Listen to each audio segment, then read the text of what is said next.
So welcome back for another Photoshop demo. This time it's a smartwatch created by one of my students. Here's his rendering, and he's asked me to push it farther. And I asked, as always, I asked for reference.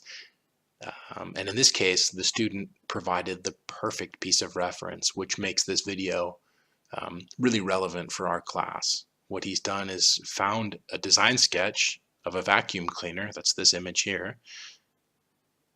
And I can just drop it into the rendering, and I'm going to go through all of the elements that I can take from this piece of reference. So I think the first thing that I noticed right away is the background. The base color for the vacuum cleaner rendering, the professional rendering, is gray. And it's a very light tone of gray, but it really helps pop the white highlights or the lighter highlights on the object itself. So that's the first thing we're going to do, is set our background to match the background in the rendering, the professional rendering. The next thing I noticed was just the color. The yellow that the design rendering has, the professional rendering has, is a warmer yellow. I'm not so great with colors, but it feels warmer. The yellow in my student's rendering, it feels a bit green and a bit cold. Maybe that's just because it's on a white background. I'm not sure. But that's another thing I noticed. Just the color is a bit more pleasing. And then the next thing on this rendering is you can see it's a bit scratchy and messy in places. It looks like it might have been drawn over a bit of 3D data. But look at all these little details, all the lines and all the thought that they've given to the surfaces. I mean, you're going to run your hands over this product. And the designer knows that, or the developer, or whoever built this model. They know it, and they've really spent some time working these surfaces out. They probably already have a bunch of existing products. And so there already is sort of a form language, a vocabulary of shapes and details. So that's something we're going to apply to our watch rendering. There's also some this navel effect here, this foggy effect. I understand that vignette is a part of our professional reference, the vacuum cleaner, but it really happens sort of in the last little bit, and there's just too much vignette on the watch. And also I point out here that some of the looseness that we see in the professional rendering is fine because it's used very minimally, and in my student's rendering there's a bit too much of it. This, for example, this line on the back corner, it really kind of draws your eye. It's pretty much black or dark gray on white, and that was just a bit distracting. So what else can I take from this piece of reference to improve my smartwatch rendering here? I wonder what the next thing was that I saw. Oh, I see what the next thing was. I'm struggling with the paintbrush here. I've got the color burn settings on. It's a reason I don't mess with a lot of the technical tools in Photoshop. I generally, as you've seen me do in class, I generally work with layers, paintbrushes, and erasers 90%, 95% of the time, just because I don't want to be digging around in tool menus and doing technical stuff when I'm trying to paint, when I'm trying to push a painting, a rendering. The next point from the rendering reference, there's a little bit of story. He's got his wheels turned, sort of a playful, unexpected element. It's unnecessary in a colder sense, but it's a bit of story. And so I'm thinking, how can we add story to our smartwatch? Well, the answer is obvious. You put a band on it. The band is not the focal point, but it tells you, hey, you wear this on your wrist. So that's another thing. Background, details, color, and story. So we're going to go ahead and do a bit of wristband detail, and it will just really help highlight our design. I believe there is one more point that I do pull from this rendering reference before I jump in. After I've pointed out the last little element, I am going to speed the video up. So yeah, here I go. And the last thing I pull from the rendering reference is the form language, the actual shapes of the product.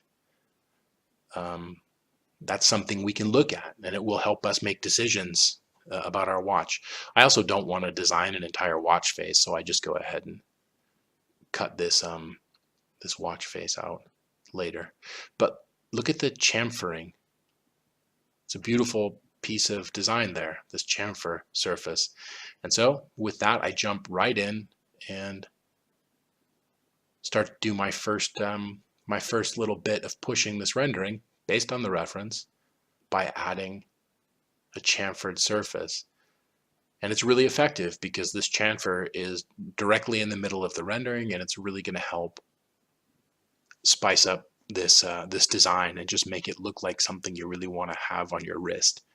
All these fine little details. So with that, I'm going to go ahead and let the video run at, I think it's like 4 times speed. It's about 15 or 20 minutes of rendering, and then I'll check back in at the end. We can have a quick look at the before and after and decide whether or not this rendering reference really helped. So sit back, relax, and enjoy, and I'll see you in a few minutes.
So we're pretty much coming up to the end here, and